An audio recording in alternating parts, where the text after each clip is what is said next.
Summary of A Little Complicated written by Kelsie Rae. Chapter 1. The sunlight streamed through the curtains, casting a warm glow on the cluttered family room of Leah's new home near Lao's campus. Cardboard boxes filled with the remnants of her life were scattered around, a tangible manifestation of the transition she was about to make. Leah's dad, Teddy, let out a sigh as he set down the final box in the center of the room, his expression a mix of concern and curiosity. "You really think this is a good idea, Blake?" Teddy asked, using his friend's full name as he surveyed the room. "Come on, Teddy," Leah's mom interjected, her voice a soothing presence in the midst of the moving chaos. "When the girls decided to attend Lao, we agreed it was best to have the boys stay close and keep an eye on them. That was before my oldest daughter started dating one of them." Teddy gave Leah a pointed look from beneath the brim of his worn baseball hat. His hands rested on his lower back, a gesture to alleviate the persistent ache from a hockey-related injury a few years back. Maverick, Leah's former flame, had ghosted her after prom. 14 unanswered texts and 17 ignored calls later, Leah decided to move on. The decision might be perceived as impulsive or even vindictive, but for Leah, it was a matter of self-preservation. She refused to be tethered to someone who didn't value her enough to respond, even once. So, she turned to Maverick's twin brother, Archer. Best friends since childhood, Archer had been a constant in Leah's life long before the romantic entanglement with Maverick. The transition from friendship to something more felt surprisingly natural, as if it had been waiting to happen all along. "Maybe it's stupid. Okay, it probably is," Leah mused silently to herself as she watched her parents. "But I was best friends with Archer long before Maverick and I started hooking up. Why should Maverick have any control over what I do or don't do anymore, anyway?" With that resolution firmly in mind, Leah began spending more time with Archer in a less platonic way. The transition was surprisingly effortless, marked by a few stolen kisses and shared moments of cuddling during movie nights. The relationship had its challenges, but Leah refused to let Maverick's actions dictate her happiness.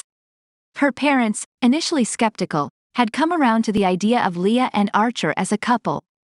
It helped that Leah had known Archer individually for so long that their newfound romantic connection seemed almost inevitable. The banter and jokes about them getting married once they were older had become a constant in their family conversations. The duplex they were moving into was a nod to Leah's dad's college days. The original Taylor house, owned by Leah's grandparents, had been a legendary hub for Lao's hockey team. Leah's dad had taken full advantage of the communal living arrangement to foster camaraderie among the players, though Leah suspected there might have been more to it. The new duplex, invested in by Leah's parents and their friends, was a sizable house near Lao's campus. One side for the girls, the other for the boys. The decision was made before Teddy remembered the challenges of attending Lao while living at the Taylor house. Leah couldn't help but chuckle at the irony. The Taylor house, Leah thought, rolling her eyes internally. "I've heard stories. Lots of them. But here I am, about to live in the sequel." Jackson, Leah's oldest cousin, was the first to enroll at Lao with a full-ride hockey scholarship. Everett, his younger brother, followed suit, and eventually, Leah's twin sisters and the twins, Dylan and Finley, were accepted on the roster. Now, it was Leah's turn to attend Lao, continuing the family tradition. Her thoughts shifted to the duplex, the one she was about to call home for the next 4 years. Leah's arrival was a bit earlier than her cousin's move-in schedule since she was recruited to play for the new girls' hockey team. It was a groundbreaking initiative, and Leah couldn't help but feel a surge of pride. The idea of an all-girls hockey team was a testament to the changing landscape of women's sports. "It's crazy," Leah mused, her thoughts a whirlwind. "How Lao is kicking off an all-girl hockey team. Who knows, maybe the concept will even spread." Growing up playing hockey with the boys, Leah was no stranger to the challenges female athletes faced. Yet, her parents had been unwavering in their support since she was a little girl, defying stereotypes and encouraging her to pursue her passion despite the odds. "I'll deal with picking a major later," Leah thought, pushing aside the looming decision. "For now, I'll savor the moments and focus on the upcoming hockey season." Her musings were interrupted by her parents' banter, discussing the logistics of the duplex and the challenges Leah might face living so close to Archer. The duplex became a focal point of the conversation, with Leah's dad reminiscing about the original Taylor house and its storied history.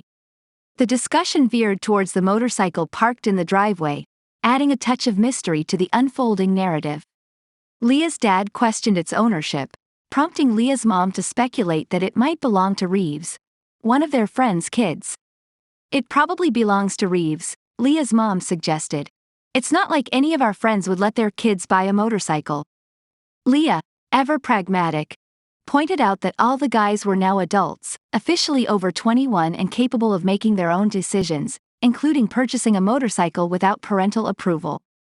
But does she have to figure out how to be strong and independent while living next to her boyfriend without a car? Teddy grumbled, expressing a father's concern for his daughter's safety and independence. "I'm a big girl. Trust me, I'll be fine," Leah reassured her dad, stealing his hat and placing it on her strawberry blonde waves. The banter continued, touching on Leah's lack of a car and her parents' decision not to hand her any freebies. The impending responsibility of buying her own car loomed in the future, but for now, Leah was content with the proximity of the duplex to campus. The conversation meandered through family dynamics, relationships, and the intricacies of college life. Leah's parents expressed concern about her living alone without a car, prompting Leah to playfully nudge them toward the door. "I can unpack on my own like the strong, independent woman you raised me to be," Leah declared, her voice laced with a hint of mischief. "And if you don't leave now, you'll be late for Tatum's piano recital." The mention of Leah's little sister brought a collective realization that they couldn't afford to miss the recital. The family dynamics shifted as Leah, now in charge, herded her parents toward the door. "See you soon," Leah called out, her voice echoing in the emptying family room. "Love you," her mom's voice carried from the driveway as they climbed into the midnight blue truck. The departure of Leah's parents left her in blissful silence, the only sounds being the chirping birds and the promise of a new chapter. The morning sun cast a golden hue on the surroundings, and Leah couldn't help but feel a surge of excitement. "Well, other than the birds," Leah mused, acknowledging the whimsical soundtrack of her new beginning. "Yup, they're chirping in the trees, acting like the cherry on top of a pretty picturesque morning." The analogy brought a whimsical image to Leah's mind, making her feel like a modern-day Snow White, ready to embrace the freedom, future, and college life that awaited her. The duplex, with its stories and mysteries, stood as a symbol of her journey, and Leah was ready to step into the adventure that lay ahead. The narrative captured the essence of familial bonds, self-discovery, and the anticipation of new beginnings, painting a vivid portrait of Leah's entry into the next chapter of her life. Chapter 2. Maverick groaned as the early morning light filtered through the blinds, exacerbating the throbbing in his head. His hands scrubbed across his tired face, and he kicked a stray red Solo cup that had found its way to the floor. Regret lingered in the air as he made his way down the hall, memories of the previous night's party fading into a blurry haze. The family room offered little solace as Maverick found his buddy, Reeves, nursing a cup of coffee by the front window. The remnants of a wild night were scattered around the room, and Maverick couldn't help but grunt a greeting. "Fuck tequila," he muttered, a sentiment Reeves seemed to share as he took a sip of his coffee. "Dude, come here," Reeves ordered, not tearing his eyes away from whatever captivated his attention outside. Reluctantly, Maverick joined him, glancing through the blinds. A girl with strawberry blonde curls and a white cropped top caught his eye. It was Ophelia. His mouth went dry, and he couldn't shake the sense of impending trouble. "Am I right?" Reeves remarked, a mischievous glint in his hungover eyes. Maverick slapped his hand away from the blinds. "Don't waste your time." "Why not? She's already taken." Reeves's eyes widened. "You know her?" "Yeah. Who is she?" "Archer's girlfriend." Reeves whistled. "Fuck. Yeah," Maverick agreed, the tension rising. As if on cue, a loud knock echoed through the house.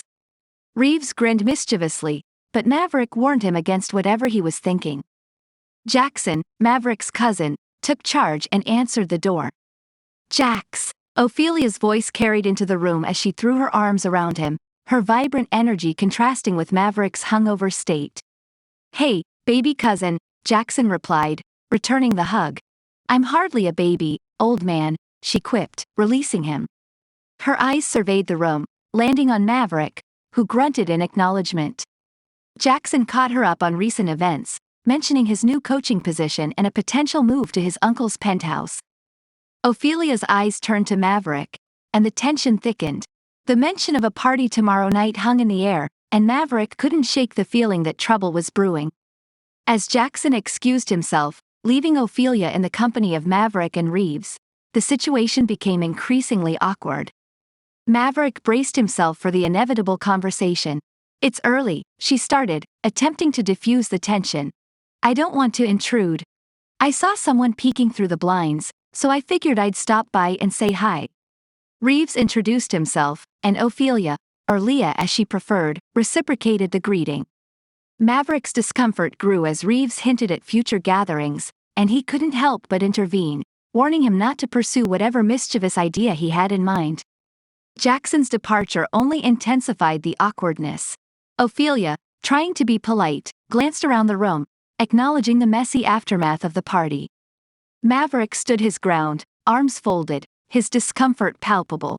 Jackson suggested they all hang out later, but Maverick quickly dismissed the idea, hinting at Archer's plans with Ophelia. However, Maverick impulsively suggested a party the following night, prompting Ophelia's interest. "We had a party last night," Jackson pointed out, clearly unimpressed. "And we're having another one tomorrow," Maverick retorted, reveling in the fact that, for once, he didn't have to follow Jackson's rules. Ophelia's agreement to the party seemed to diffuse the tension momentarily, but Maverick couldn't ignore the brewing storm. As Reeves teased Ophelia about upcoming events, Maverick cut him off, leaving logistics for later. With a final exchange of greetings and awkward glances, Ophelia decided it was time to finish unpacking. Maverick couldn't shake the annoyance in her caramel-colored eyes as she left, and the air hung heavy with unresolved tension. As the door closed behind her, Maverick couldn't shake the feeling that the arrival of Archer's girlfriend had just set the stage for a series of complicated and unpredictable events. The countdown to the impending party began, and Maverick couldn't escape the realization that his carefully constructed walls were about to be tested.